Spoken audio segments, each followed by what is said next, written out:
Hello, welcome back to the channel. I'm Damo, and on today's video, bit of a special one. We're here with the Peugeot 205. We're getting it dry ice blasted. We're here with the chassis cleaning company in Farnborough, founded by Andrew. Welcome to the channel, Andrew. Thank you very much for having me.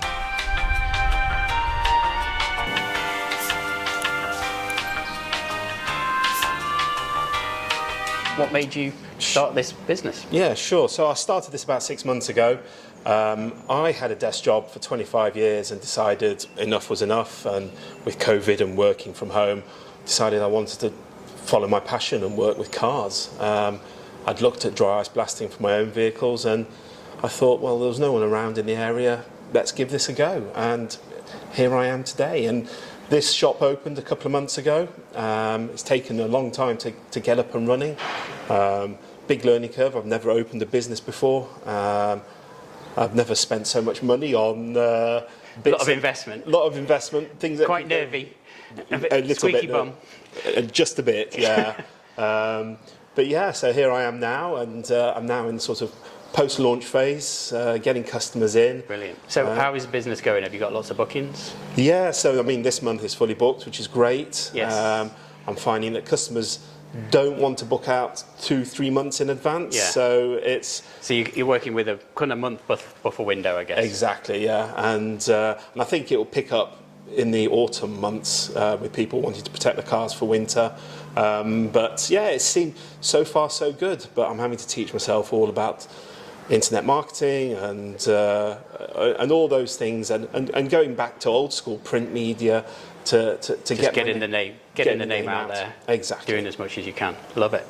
And so talk to us a bit about the flow. So last time we were here, we mentioned you had some stock of dry ice. It's stored in polystyrene tubs. It obviously has to be kept cool. Do you get that delivered on a daily basis? What happens there? Yeah, so I work with a supplier down in Basingstoke, which is 25 minutes away. They deliver 15 kilo boxes.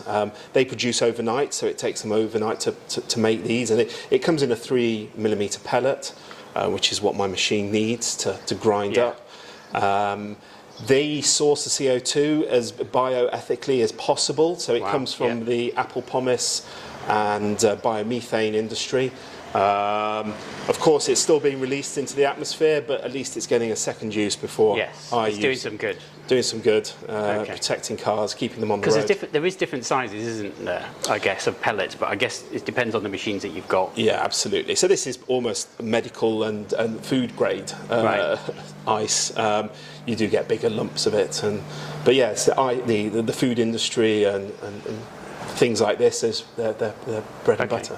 Cool. So talk to us about the services you offer. So we mentioned lead times. If anybody's interested, obviously I'm a bit the same. You don't always want to plan too far ahead, so you kind of need a month's notice. That's where you're up to.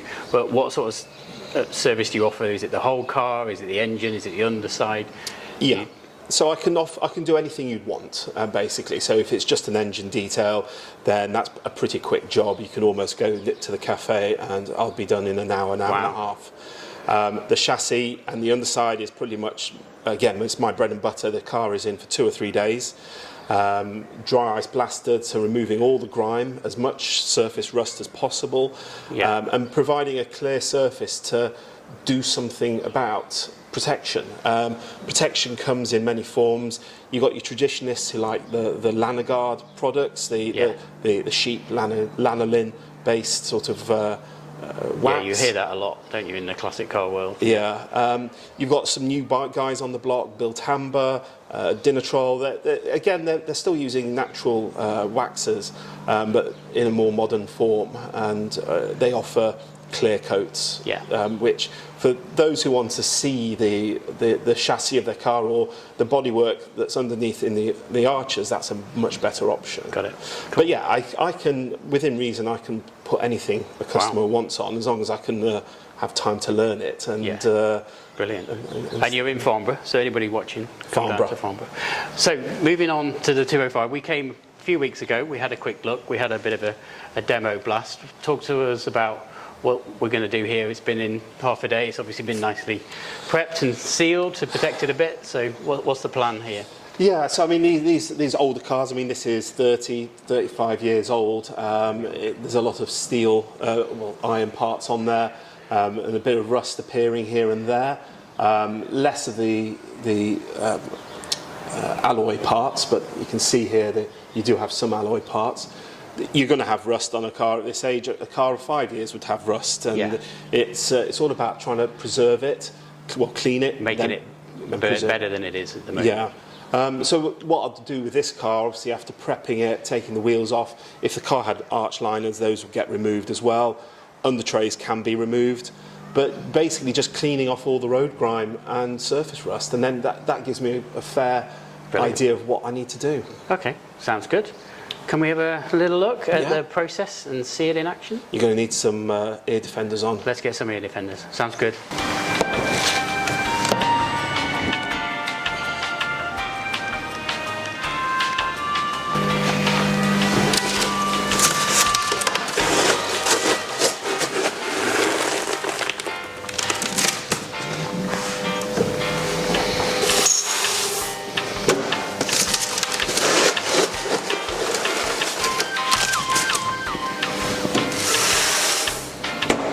Dry ice is just solid carbon dioxide. It's the same thing that you get in fizzy drinks. The carbon dioxide used to make dry ice is usually as a result of it being a byproduct from other industrial processes used in manufacturing. So it would otherwise be let go into the environment anyway. At least here it's been put to a good use.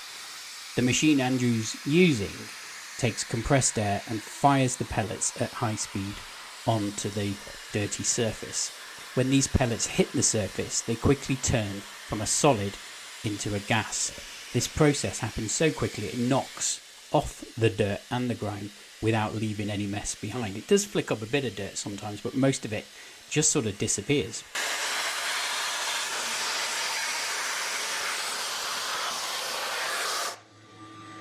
Wow.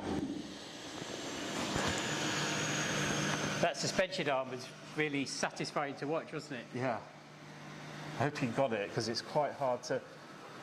I mean, that's been painted so well on this side. Yet this side... So I'm finding... You've obviously got... It's wetter on the near side. So it's here. So I find this cleans up often easier than the drier side, Really? because it's probably been kept wetter for longer. Yeah. And then on the other side, the heat obviously bakes stuff on so well.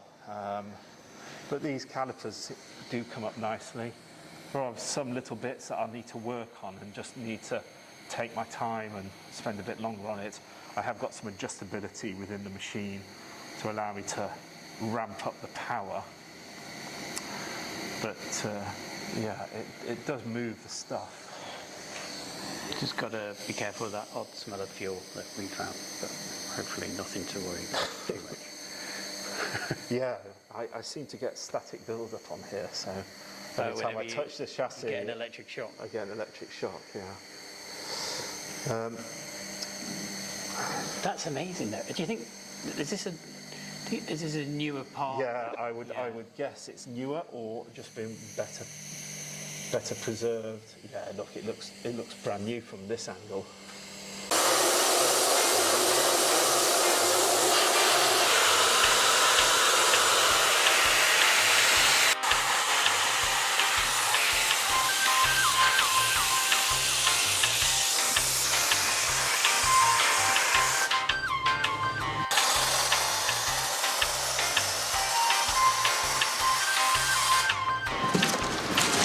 Raw ice required.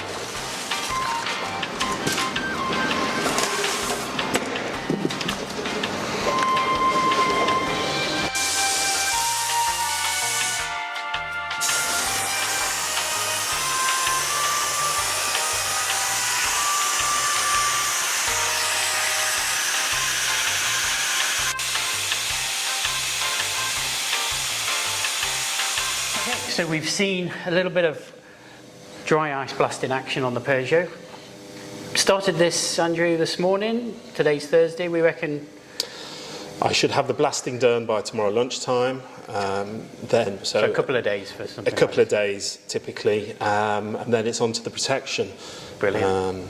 And a bigger car. You're a big 911 fan, am I right? Your history is 911. Do you want to tell us a bit about the cars you've owned in the past? Yeah, I haven't had that many hero cars, shall we say, but yeah, currently driving a 911. It was my lockdown treat. Was it? And yeah, thoroughly enjoying it, and I've been through it.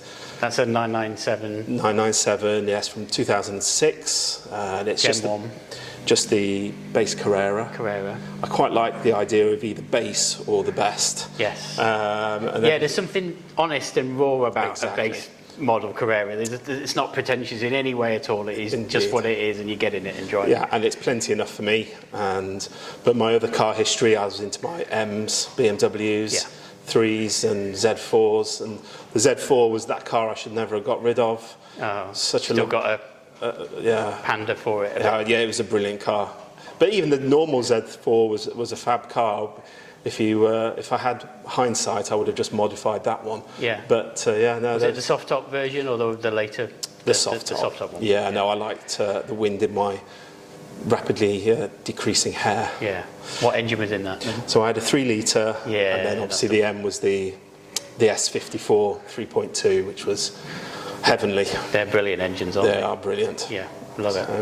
And then dabbled with Jags and a few fast Jags, but other than that, XJRs or it was an S-type. S-type. Yeah, Wow. and that was a lovely commuter car. Yeah, they're big and wafty and comfortable, aren't they? And then shift down the road at and then go when you want them to. Exactly. Brilliant. Yeah, all right, cool. So I'll be back here tomorrow. I'm going to pick this up. Yeah, sure. I'll do the top end engine. I'm going to do some rust converting.